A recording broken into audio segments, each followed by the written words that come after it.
நோக்குவர்மம்.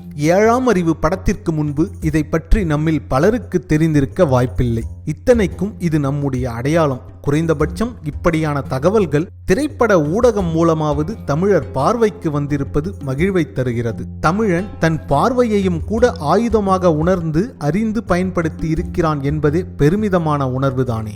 இப்படிதான் தமிழரின் அநேக பெருமைகள் மறைவாகவே இருக்கின்றன. அவை தாமாய் மறைந்ததா இல்லை மறைக்கப்பட்டதா என்று ஆராய புகுந்தால் தேவையில்லாத வீண் மன கசப்புகளே மிஞ்சும். நோக்குவர்மம் என்பது அடிப்படையில் வர்மங்களின் வகைகளில் ஒன்று. இந்த வர்மம் பற்றி அகத்தியர், போகர் போன்ற பெருமக்கள் தங்களின் நூல்களில் விளக்கி கூறியிருக்கின்றனர். ஒரு சிலர் தமது நோக்குவர்மம் மேல் நாடுகளில் புழக்கத்தில் இருக்கும் ஹிப்னாட்டிசம், மெஸ்மரிசம் கலைகளுக்கு இணையானதா என்ற கேள்வியினை முன்வைக்கின்றனர். என்னுடைய வாசிப்பு அனுபவத்தில் இரண்டும் வெவ்வேறான அடிப்படையை கொண்டவை என்றே கருதுகிறேன். இதற்கு இவற்றின் அடிப்படைகளை புரிந்து கொள்வது அவசியமாகிறது. 18ஆம் நூற்றாண்டில் மெஸ்மர் என்பவரால் பிரபலமானதால் இதற்கு மெஸ்மரிசம் என்ற பெயர் ஏற்பட்டதாக சொல்லப்படுகிறது. இந்த ஹிப்னாட்டிசம், மெஸ்மரிசம் போன்ற கலைகள் பற்றி திரைப்படங்கள், கதைகள் மிகையான ஒரு தோற்றத்தை உருவாக்கி வைத்திருக்கின்றன என்பதே உண்மை. நிதர்சனத்தில் இந்த ஊடகங்கள் காட்சிப்படுத்துவதைப் போல நினைத்த மாத்திரத்தில் ஒருவரை தனது கட்டுப்பாட்டிற்குள் கொண்டு வரவே இயலாது.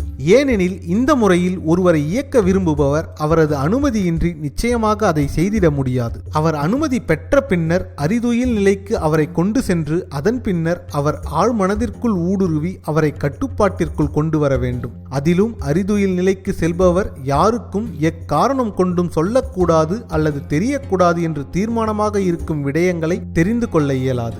இங்கு அறிதுயில் என்பது கேட்டல், பேசுதல், தொடுகை போன்ற உணர்வுகளுடன் கூடிய ஒரு வகை உறக்க நிலை. இந்த ஹிப்னாட்டிசம், மெஸ்மரிசம் போன்ற கலைகளால் ஒருவரிடம் இருக்கும் மன அழுத்தம், கவலைகள், தீய பழக்கங்கள், குற்ற உணர்ச்சி போன்றவற்றை இல்லாது செய்துவிட இயலும். அது தவிர அவரின் கடந்த கால வாழ்க்கை சம்பவங்கள், முற்பிறப்பு நினைவுகள் வரை அறியலாம் என்று கூறப்படுகிறது. மாறாக நோக்குவர்மம் என்பது நொடி பொழுதில், நினைத்த மாத்திரத்தில் ஒரு பார்வையினாலேயே எதிரியை வீழ்த்தவோ அல்லது தன் முன்னால் இருக்கும் ஒருவரை தனது முழு கட்டுப்பாட்டிற்குள் கொண்டு வரவோ இயலும். இது மிகையான வாதமாக இருக்க இயலாது.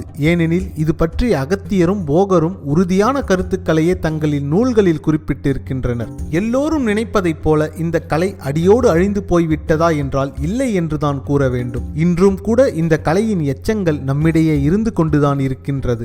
நமது உடலானது 72,000 நாடிகளால் பின்னப்பட்டிருப்பதாக சித்தரியல் கூறுகிறது. இவற்றில் மிக முக்கியமானது 10 நாடிகளாகும். இந்த நாடிகளின் ஊடே 10 விதமான வாயுக்கள் ஓடுவதாக சித்தர் பெருமக்கள் கூறியிருக்கின்றனர். இந்த வாயுக்கள் நமது நாடிகளின் ஊடே ஓடிக்கொண்டிருப்பதாகவும், அப்படி ஓடும் இந்த வாயுக்கள் நாடிகளின் முடிச்சுகளில் ஒன்றோடு ஒன்று சந்திக்கும் இடங்களையே வர்மஸ்தானங்கள் அல்லது வர்ம புள்ளிகள் என்று குறிப்பிடுகின்றனர். இப்படி ஒரே முடிச்சில் பல வாயுக்கள் சந்திக்கும் போது அவை நுட்பமான வர்ம புள்ளிகளாகின்றன.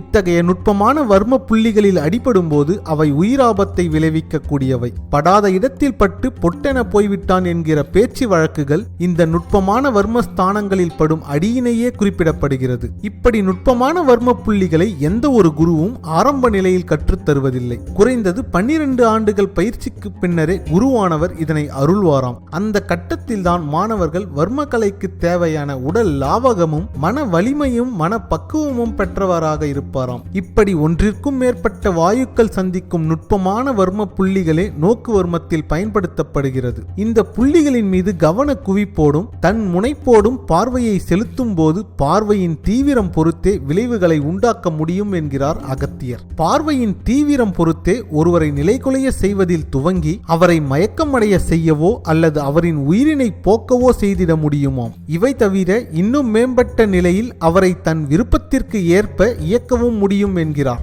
குருமுகமாக முறைப்படியான தொடர் பயிற்சிகள் மற்றும் கடுமையான கட்டுப்பாடுகளின் ஊடே வளர்த்தெடுக்கப்பட வேண்டியது இந்த கலை.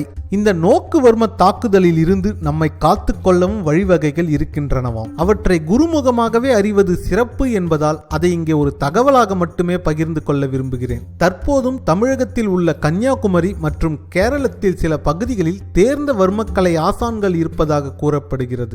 அத்தகையவர்கள் ஒருபோதும் தங்களை வெளிக்காட்டிக் கொள்வதில்லை. எனவே ஆர்வம் உள்ளவர்கள் அவர்களை தேடி அறிந்து பணிந்து இந்த கலையினை பழகிடலாம். நம்மிடம் இருக்கும் நூல்கள் நமது தேடலின் பாதையில் பாதையில் வழிகாட்டும் விளக்காக மட்டுமே இருக்க முடியும். அதை தாண்டிய நிபுணத்துவத்தை குருமுகமாக மட்டுமே அறிய முடியும். இதுபோல மேலும் பல அரிய தமிழர்களின் கலைகளை பற்றி தெரிந்து கொள்ள பயோஸ்கோப் சேனலை சப்ஸ்கிரைப் செய்து எங்களுடன் இணைந்திருங்கள் நண்பர்களே. நன்றி.